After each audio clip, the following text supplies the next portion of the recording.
Deyir ki, o kəslər ki, mənə zikirdən üst çevirəcəklər, onlara sıxıcı bir həyat verəcəyik. Və nəhşuruhu yevməl qiyaməti a'mə.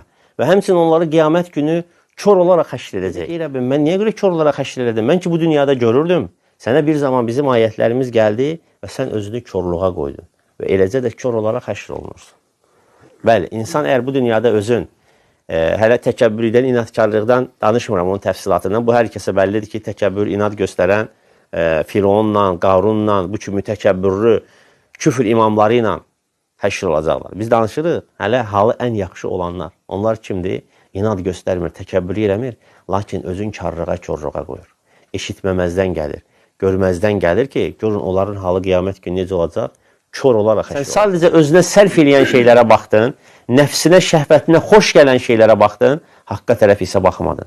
Haqqı axtarmadın, haqqı soruşmadın, haqqın ardınca getmədin.